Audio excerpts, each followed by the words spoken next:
Here we go. Back again. Alright? And today it is the done previously fought syndrome. Now, this is the 13th episode, right? Unlucky for some. And would you believe it?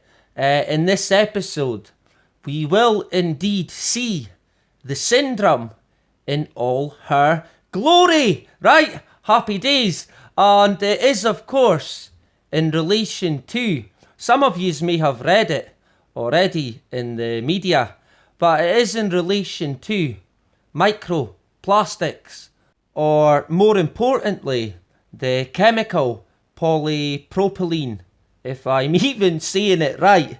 But yeah, polypropylene. But if we go back, right, to 4 months ago, and yes, the views would be 666, of course, but the video originally was called A Better Video Than Previously Fought, and this is when I was sort of the first stages of the making the Done Previously Fought syndrome. But we did touch on microplastics. Like I said, it was 4 months ago, and it had the syndrome big time, and they were saying that the microplastics was 1 million times more abundant in the ocean than previously thought, right? So yeah, going by that, straight away, it would be everywhere, and I mean fucking everywhere. And yes, indeed, it had the syndrome big time. And then we go to 3 months ago, an even better video than previously thought, and it is again microplastics, but this time it's the effects of microplastics on plants, and they are fucking destroying plants. As you can see, the results show that because these particles are so small, they were able to penetrate the tissue of the roots, where they appeared to block the roots from properly absorbing water, right? So they starve them. The authors also found signs of the nanoplastics, signs that even the nanoplastics were preventing the plants from growing properly and harming the development of seedlings, right? So basically destroying the plant's DNA, as you will see. To make it all worse, the team believes the plastic was in fact altering the genetic makeup even, right? The RNA sequence they witnessed suggests that nanoplastics may be hurting the plant's ability to resist disease. Now, ain't that a massive surprise, right? I think that is certainly one that we will need to remember. Now, in this video, I did cover the fact that, I mean, let's face it, everything that we get given is wrapped in plastic. And since birth, we are drinking from a plastic bottle with a plastic teat. And like I said before, plastic dummies, plastic toys, plastic spoons, plastic plates. It's endless, right? It is staggering, really, the amount of stuff they make out of this chemical polypropylene that is severely fucking dangerous, right? And we did say, I did discuss, we talked about the process of these plastics when they break down, and I called basically that it would come out in the syndrome that they would eventually say that it happens at an early stage, and the nanoplastics are breaking down basically straight away. And yep, would you fucking believe it? 21 hours ago, feeding bottles may release microplastics during preparation of formula, right? Which is, of course, the formula milk that babies drink. So what's this then? Infant feeding bottles containing a type of plastic called polypropylene may release microplastics during the standard preparation of formula, a new study has suggested. And yep, we seen this coming a fucking mile away, right? And we know the effects that it has on plants. So I would put my life on it that it has the same effect on humans, possibly even worse, right? And to expand on this more, it then says, the research also indicated a strong relationship between heat and the release of microplastics, such that warmer liquids result in far greater release. And yeah, I would imagine that that will come as no surprise whatsoever. And of course, in terms of the baby's bottles, well, if you've had kids or had to look after kids, you will know that you have to heat the milk up. And it continues, researchers say annual production of polypropylene accounts for 20% of non-fibre plastic production, and it is the most widely used plastic in food preparation. Now, ain't that a fucking surprise? So even if you haven't had to drink from a baby's bottle, it looks like the polypropylene will get its way to you one way or another. And of course, none of this is by fucking accident, right? It continues, scientists tested microplastic release in 10 types of infant feeding bottles, representing the majority of the bottles found in the global online market under World Health Organization recommended sterilization and formula preparation conditions. Now, ain't that another surprise that the WHO, the World Health Organization, criminals would also be involved? And yeah, the WHO, they really do need taking fucking down, right? It continues, the study found that microplastic release varied between 1.3 to 16.2 million particles per litre among the bottles. It also found the bottles continued to release microplastics over a 21-day test period, and microplastic release varied according to different factors, such as water temperature. Right, so the hotter the water, the more microplastics will be released. Right, so remember that if you would like to avoid microplastics. But of course, by the time we find out, it's a little too late. We're all basically dead man fused, let's face it. And it's not just the baby's bottles, of course, it's everything. And the study also looked at, as you can see, iNews 21 hours ago, boiling a litre of water in a plastic kettle releases 10 million microplastics into our tea or coffee. Or, of course, cappuccino, if you enjoy a cappuccino like me, and I do indeed have.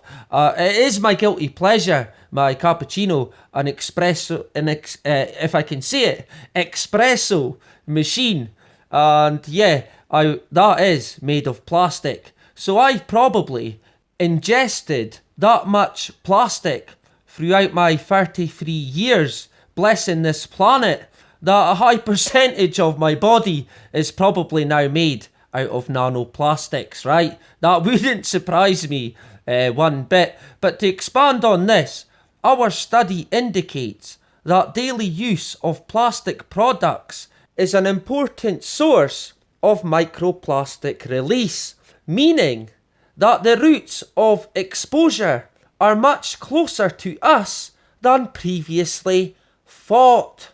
Right, we need to urgently assess the potential risks of microplastics to human health, said Professor Lee Wen, Xio of Trinity College, Dublin. And I butchered the name, but yeah, it's probably because it's an Irish name, right? Sure, why not? But it also says that it's unclear if or what damage ingesting such large numbers of microplastics poses to our health, something researchers around the world are looking into amid mounting evidence that plastic particles are finding their way into everything from the fish we eat to the air we breathe.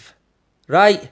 It's fucking everywhere. And like I said, by the time we know, it's too late. Right? We're all already fucking done for. It's basically in everything. Right? And of course, like I did say, it is not by accident. So there you have the syndrome in its full glory. But again, it will continue. So we will be back to the nanoplastics for sure. But of course, COVID-19, it has the syndrome big time. And it's comical really.